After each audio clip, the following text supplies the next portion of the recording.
Good morning guys. So ngayong umaga, ito naman yung video natin ng yung sinasabi ko sa inyo na yung ginawa natin na isang video na ito yung proof na mabubuhay yung pwede natin siyang patubuin. Ito yung unang batch ng bato ng mansanas na ibinabad ko sa tissue na may nabasa. So ito siya guys. So ayan, kung titignan natin,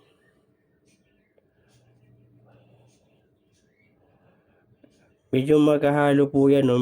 Pero mas lamang po dito sa buto na to yung tinatawag natin na Fuji apple. Ayan, no, kung nakikita nyo siya guys, ayan, no, may sibol na siya. Ayan, nakikita nyo po ba yun? Ayan, i-zoom natin. Ayan, no, ayan yung may puti. Ibig sabihin bumuka na po siya. Parang tatlong piraso. Ito yung isa. So ayan, nakabuka na rin siya. So ayan, may na po yan. Ibig sabihin bukas na po yung niya, at yung ayan, yung pinaka ayan, yung may maputi na isa. Yung pinaka ng ugat niya po yan na palabas na, at ready na po siyang tumubo. So ang gagawin natin yan, so ngayon hindi ko muna siya maitanim kasi masyadong malakas yung ulan, lagi nag-uulan. May tendency na baka malusaw pa siya pag itinanim natin. So pag medyo uminit-init na, tsaka ako na lang po siya itatanim, o gagawa natin yun ng hiwalay na video. So ngayon, i-assist ko na lang muna siya dyan lang muna siya sa loob niyang tissue para mas humaba yung mga ugat niya yan. So mas okay lalo po yun kasi pag medyo malalaki na yung ugat niya, mas sigurado tayo na pag itinanim natin siya, siguradong buhay po siya. Tama po ba? So pagka sa ganun, mas sigurado tayo na successful yung ating pagbubuhay sa tinanim natin na mansanas.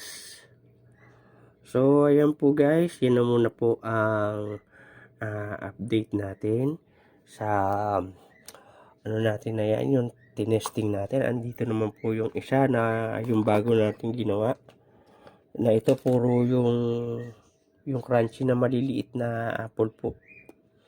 So ito kasi Fuji apple na yan, na variety, yung isa iba rin. So teka, kunin natin po dun sa labas yung isa nating yung pakikita ko sa inyo yung tumubo na po, mansanas.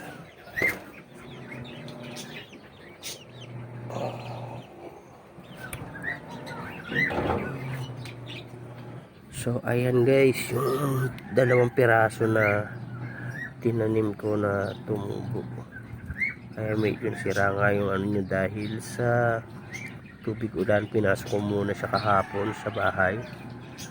So ayan po, meron tayong dalawang piraso. Hindi ko lang alam kung magtutuloy-tuloy yung paglaki niya. Sana mabuhay siya nung maigi at lumaki. So balik na natin muna siya dito sa labas. So ayan po, pag guys, update ko kayo dyan sa ating mga alaga. So maraming salamat po sa panonood. Thank you for watching. God bless at happy planting. Lagi lang po supportahan yung aking FB page, Kuya George Clowney, at YouTube channel, Joel Nahil. So ayan po, happy planting.